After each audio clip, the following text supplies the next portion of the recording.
स्वातंत्र्यानंतरचा काळ जर पाहिला आपण, तर म्हणजे काँग्रेसशिवाय दुसरा कुठला पक्ष नव्हता. पण घोषणा झाल्या. घोषणा अत्यंत चांगल्या झाल्या. गरिबी हटाओ, देश बचाओ, जय जवान, जय किसान. अत्यंत सुंदर म्हणण्यापेक्षा ह्या घोषणा चांगल्या होत्या. पण ह्या घोषणा फक्त मतं मिळवण्याकरताच होत्या. कारण जर आपण पाहिलं, तर गरिबांच्या बाबतीत असेल, जवानांच्या बाबतीत, किसान म्हणजे शेतकरी असेल किंवा ज्येष्ठांच्या प्रती असेल, महिलांच्या बाबतीत असेल, तरुणांच्या बाबतीत असेल, असं कुठलंही यांच्या काळात गेले 50, 55, 60 वर्ष कुठलंही धोरणं राबवलं गेलं नाही. पण गेल्या 10 वर्षापूर्वी ज्यावेळेस परिवर्तन घडलं मोठ्या प्रमाणावर, मोदीजींच्या नेतृत्वाखाली एक चांगल्या प्रकारची महायुतीची सत्ता केंद्रात आणि वेगवेगळ्या राज्यात स्थापन झाली. हे झाल्यानंतर जे जे काय छत्रपती शिवाजी महाराजांचे त्यांना अभिप्रेत असणारे जे विचार होते, ते केवळ म्हणजे ते विचाराचं फक्त घोषणा केल्या नाही, तर ते आचरणात आणि वस्तुस्थितीत आणण्याचं काम महायुती आणि त्यांचे सर्व जे मित्र पक्ष आहेत, यांनी सर्वांनी मिळून हे सगळं केलं.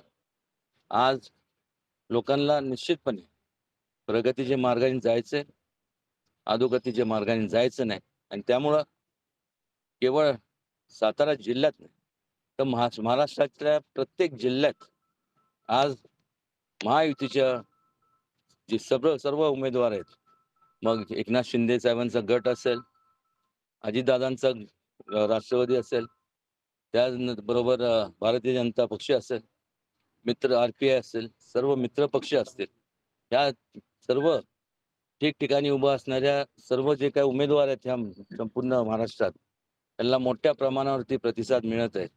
हे आवर्जून या ठिकाणी सांगावंसं वाटतं. आणि हा प्रतिसाद केवळ जो मिळतोय, तर त्याचं मूळ कारण म्हणजे की लोकांना झालं म्हणजे कामं दिसतात.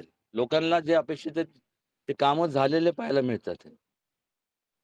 ह्या उलट आपण बघतोय महाविकास आघाडी, तुतारी चिन्ह असेल, मशाल असेल, त्यानंतर अजून हाताचा पंजा असेल. मला सांगा ना, पंजाच्या तर बाबतीत काय बोलायचं? त्यांच्याकडे होतं तेव्हा त्यांच्या ऐन पीक जेव्हा तुझा पक्ष होता, त्यांनी काय केलं नाही. आणि मशालीच्या बाबतीत म्हणजे त्यांची मशाल घेऊन शोधावं लागतं, की बाबा त्यांनी नेमकं कामं कुठं केलेत? एक पण काम नाही. आणि तुतारी तर काय वाह! एवढ्या वर्ष पवार साहेबांनी तर नुसतं घोषणाबाजी आणि जी खिरापत केली, त्याची तुतारी वाजवली. आम्ही हे करणार, ते करणार. केलं काय? आणि ऐन तारुण्याच्या काळात ज्येष्ठ नेते पवार साहेब हे सध्या केवळ महाराष्ट्रात नाही, तर संपूर्ण देशभरात सगळ्यात ज्येष्ठ आहेत.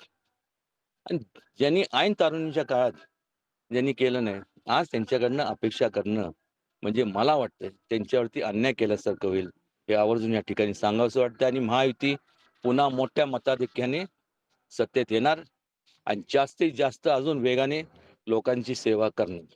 महाराष्ट्र सातारा विधानसभा मतदारसंघातून बंधू उभे आहेत. काय वाटतंय या विधानसभेचा निकाल काय?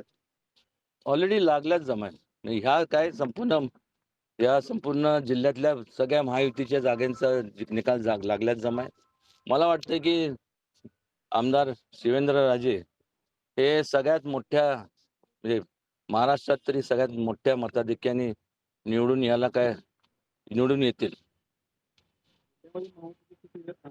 सगळे काल तावरे साहेबांच्यावर जे आरोप झालेले आहेत पैसे वाटलेल्याचे आणि त्याचा परिणाम पूर्ण महाराष्ट्रातल्या निवडणुकीवर होऊ शकतो. काही होणार नाही, कारण की असं काही घडलं नाही.